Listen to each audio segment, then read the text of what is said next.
Quality ചോദിച്ചാൽ എന്താ പറയാ? That okay, yeah, she is the one എന്ന് തീരുമാനിച്ച ഒരു ക്വാളിറ്റി. എന്റെ ബെസ്റ്റ് ഫ്രണ്ട് ആണ്, അതാണ് ഏറ്റവും വലിയ ക്വാളിറ്റി. സത്യം കേട്ടോ, ഐ കൻ ഫീൽ ഇറ്റ്, എനിക്കത് മനസ്സിലാവും. ഓക്കെ, ഈ സിനിമ എന്ന് രണ്ടുപേർക്കുള്ള കോമൺ ഇൻട്രസ്റ്റ് ഉണ്ടല്ലോ. യു ഗൈസ് സേയിങ് നിങ്ങൾക്ക് രണ്ടാൾക്കും ഏറ്റവും കൂടുതൽ നിങ്ങൾ സംസാരിക്കുന്നതും നിങ്ങളുടെ കോമൺ ഫാക്ടറും സിനിമയാണെന്നുള്ളത്. ഈ സിനിമ എന്നുള്ള സാധനം രണ്ടുപേരുടെയും തലയിലേക്ക് വന്നത് എപ്പോഴാണ്? ചെറുപ്പം തൊട്ട് വളരെ ചെറുപ്പം മുതലേ സിനിമ പ്രാന്തുണ്ട്.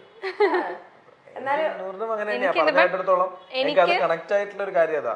ടിവിയിൽ സിനിമ കാണുമ്പോഴും രണ്ടുപേരും രണ്ട് രീതിയിലാണ് അത് എക്സ്പ്ലോർ ചെയ്ത് വന്നതെന്നുള്ള ഡിഫറൻസ് മാത്രമേ. രണ്ടുപേർക്കും ഒരു സിനിമ പ്രാന്തുണ്ട് കുഞ്ഞാലോട്ടെ ഉണ്ടെന്നാണ് ഞങ്ങള് പറഞ്ഞ കഥകളിൽ നിന്നും നമുക്ക് മനസ്സിലായിട്ടുള്ളത്. എന്നിട്ട് ഈ സിനിമ പ്രാന്ത് വീട്ടിൽ പറഞ്ഞപ്പോ എന്തായിരുന്നു റിയാക്ഷൻ? എന്റെ വീട്ടില് ഞാൻ അങ്ങനെ ഡയറക്റ്റ് പറഞ്ഞില്ല, ബട്ട് ഞാൻ അതുമായിട്ട് റിലേറ്റ് ചെയ്ത കുറെ കാര്യങ്ങളൊക്കെ ചെയ്ത് അങ്ങനെ അവർക്കും ഓക്കെ ആണെന്നുള്ള രീതിയിലേക്ക് എത്തുകയാണ് ചെയ്തത്. ഫാമിലി വീട്ടിൽ പറഞ്ഞപ്പം ചെറിയ ഇല്ല പഠിക്കായിരുന്നു വേണ്ടി പോയതാണ് പഠിക്കാനൊക്കെ. അപ്പൊ അതിന്റെ ഇടയ്ക്ക് വെച്ചിട്ട് എഞ്ചിനീയറിംഗ് ആയിരുന്നു, LLB പഠിക്കാൻ. അതെന്തായി തീർന്നത്? അത് കഴിഞ്ഞു. പക്ഷെ അത് നമുക്ക് ആ ജോലിയിൽ ഞാൻ ഫിറ്റ് ആയില്ല. അപ്പൊ പിന്നെ പതിയെ എന്റെ ഇഷ്ടത്തിന് തന്നെ. ഞാൻ ആക്ച്വലി ഉണ്ടല്ലോ ഏതൊരു ഇന്റർവ്യൂവിൽ ഇത് പറഞ്ഞിട്ടപ്പോ അയ്യോ ഇത്രക്ക് പാവമായ മനുഷ്യൻ LLB ആയി കഴിഞ്ഞാൽ മറ്റേ പുള്ളിയോടൊക്കെ ഓക്കെ നിങ്ങളെല്ലാം പറയുന്നത് അങ്ങനെ. LLBക്കാർക്ക് അങ്ങനെ ഇരുന്നുണ്ടല്ലോ, ഭയങ്കര വാക്ചാതുര്യം ഉള്ളവരാണ്. ആളും ഭയങ്കര സോഫ്റ്റ് സ്പോക്കൺ ആക്ടിങ് ആണോ ദേവിയെ? ശരിക്കും റിയൽ ലൈഫ് ഇത് എന്റെ ആക്ടിങ് ആണെങ്കിൽ അവൻ അവാർഡ് എടുക്കണം. രണ്ടുപേരും ആസ് എ കപ്പിൾ ആളുകൾക്ക് ഭയങ്കര ഇഷ്ടമുള്ള ആളുകളാണ്. അതിപ്പോ പേഴ്സണൽ രണ്ടുപേരും ഇൻഡിവിജ്വലി എടുത്ത് നോക്കുകയാണെങ്കിലും ആസ് എ കപ്പിൾ നിങ്ങളോടൊരു ഭയങ്കര സ്നേഹമുണ്ട്, അത് ഫീൽ ചെയ്തിട്ടുണ്ടോ?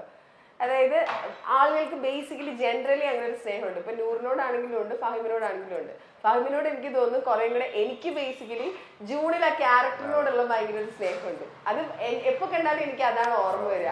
ഇപ്പൊ നൂറിനെ കാണുമ്പോൾ നൂറിനെ സ്നേഹിക്കാൻ തോന്നുന്ന ഒരു മുഖമാണ്. അതിനിപ്പോ നൂറ് കുരുത്തക്കേടാണ് ചില സ്നേഹിച്ചു.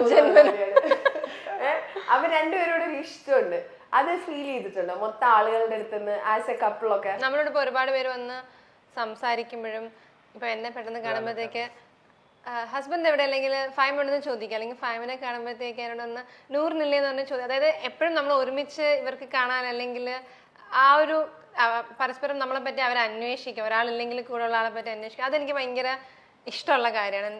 അതൊക്കെ എനിക്ക് തോന്നുന്നു അവർക്കൊക്കെ നമ്മൾ അത്രയും കാര്യമായതുകൊണ്ടായിരിക്കാം ഇപ്പം നമ്മൾ സോഷ്യൽ മീഡിയയിലാണെങ്കിലും എന്തെങ്കിലുമൊക്കെ നമ്മൾ ഇടുമ്പോഴത്തേക്ക് ഭയങ്കര ഇഷ്ടമാണെന്ന് പറയും, അല്ലെങ്കിൽ നമ്മുടെ കാര്യങ്ങളെ പറ്റി അന്വേഷിക്കുകയും അതിനെപ്പറ്റി അറിയാൻ അവർക്ക് ഇഷ്ടം എന്നൊക്കെ പറയുമ്പോൾ ഭയങ്കര വീഡിയോ ഒത്തിരി പേര് അതിന് കമന്റും മെസ്സേജ് ഒക്കെ ആയിട്ട് ഒരുപാട് പേര് യൂഷ്വലി എല്ലാ വീഡിയോയ്ക്കും ഒരു 10 നെഗറ്റീവ് കമന്റ് മിനിമം വരുമല്ലോ. അത് ഇഷ്ടമുള്ള ഭയങ്കര മാറ്റമുണ്ട്. അല്ലെങ്കിൽ ഉണ്ടാവാറുണ്ടോ? അല്ല എൻഗേജ്മെന്റ് സമയത്തൊക്കെ നമുക്ക് അങ്ങനെയൊക്കെ അത് അങ്ങനെ അത് ഞാൻ പറഞ്ഞ ചീത്തവിളി നമ്മൾ അറിയുന്നത് ആ ചീത്ത വിളിച്ചവർക്ക് അവരോട് റെസ്പോണ്ട് ചെയ്യുന്ന രീതിയിൽ കുറെ യൂട്യൂബേഴ്സ് ഒക്കെ ഇങ്ങനെ കോണ്ടന്റ് ഇടുന്നുണ്ടായിരുന്നു. അപ്പൊ അന്ന് അത് അയച്ചു തരുമ്പോഴാണ് ഞങ്ങൾ പിന്നെ സീരിയസ്ലി ഇങ്ങനെ എന്തോ വലിയ സംഭവം നടക്കുന്നുണ്ട് എന്നുള്ളൊരു മൂഡിലൊക്കെ. പക്ഷെ ഇപ്പൊ ഒത്തിരി ഭയങ്കര നല്ല രീതിയിലാണ് ആൾക്കാർ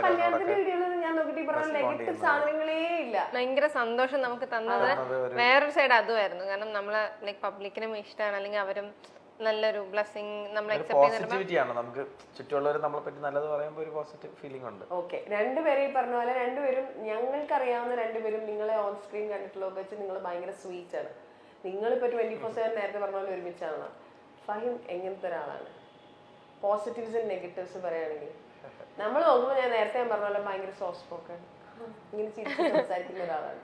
അത് അവന്റെ നേരത്തെ പറഞ്ഞ സീരിയസ് ആണോ? അല്ലെ, അങ്ങനെ ഒരു പേരിൽ അവനെ വിളിക്കാൻ പറ്റില്ല, എന്താ അവനെ പറ്റി പറയാന്നുള്ളത്. ബട്ട് ഭയങ്കര നല്ലതാണ്. ലൈക് പെർഫെക്റ്റ് നമുക്ക് പറയാൻ പറ്റില്ല. അല്ല, പെർഫെക്റ്റ് എന്ന് പറയാൻ ആർക്കും പറ്റില്ല. ഞാനും പെർഫെക്റ്റ് അല്ല, അവനും പെർഫെക്റ്റ് അല്ല, രണ്ടുപേർക്കും പ്രശ്നങ്ങളുണ്ട്. പക്ഷെ അത് മറ്റാള് ബാലൻസ് ചെയ്തിട്ടാണ് നമ്മുടെ ലൈഫിൽ എല്ലാ കാര്യങ്ങളും നടക്കുന്നത്. ഇപ്പം ഞാനൊരു കാര്യത്തിൽ മോശമാണെങ്കിൽ അത് ഏറ്റവും നല്ല രീതിയിൽ ചെയ്യുന്ന ഒരാളായിരിക്കും ഫൈം. അല്ലെങ്കിൽ ഫൈമിന് അറിയാത്തൊരു കാര്യം ഞാനത് ചെയ്യാൻ വളരെ ഇൻട്രസ്റ്റ് ആയിട്ട് നിന്ന് ഞാൻ ചെയ്യാമെന്ന് പറയുന്ന ഒരാളാണ്. അപ്പൊ അത് എനിക്ക് എന്താ പേരിലത് ഇവനെ ലൈക്ക് എന്താളെന്ന് പറയണമെന്ന് എനിക്കറിയില്ല. But angry young man feel ഉണ്ടോ? പെട്ടെന്ന് ദേഷ്യം വരിക? ഇല്ല, അത് young woman, angry young woman ഞാനത് പ്രതീക്ഷിച്ചില്ല. യൂഷ്വലി ഇങ്ങനെ എപ്പോഴും ചിരിക്കുന്ന മുഖത്തിന്റെ പിന്നിൽ ഇങ്ങനെ ഒരു ദേഷ്യം വന്നാലും പെട്ടെന്നായിരിക്കും, പിന്നെ പോകുന്നതും പെട്ടെന്നായിരിക്കും. അതുകൊണ്ട് അത്രേ ഉള്ളൂ. മനസ്സിലങ്ങനെ കൂടുതൽ ഭയങ്കരമായിട്ട് അങ്ങനെ എനിക്ക് വിഷമം വരും പെട്ടെന്ന്. ലൈക്ക് സെൻസിറ്റീവ് ആണ്, പക്ഷെ ക്വിക്ലി അത് തിരിച്ചു മാറുന്ന ആളാണ്. കാരണം ഭയങ്കരമായിട്ട് അതിലോട്ട് പോയി പിന്നെ അങ്ങ് ഡിപ്രഷൻ. അത് ഈ ജയറാമേട്ടനോ മറ്റോ ഏതൊരു ഇന്റർവ്യൂല് പറഞ്ഞിട്ട് ജയറാമേട്ടൻ അങ്ങനെയാണെന്ന്. കാരണം എന്നിട്ട് പുള്ളി പറയാ ജനറലി അങ്ങനെയായിരിക്കും, ഈ നമ്മൾ പുറമെ ചിരിച്ച് കളിച്ച് കാണുന്നവർക്ക് ഇതിന്റെ ഒരു എക്സ്ട്രീം സൈഡ് ഉണ്ടാവും.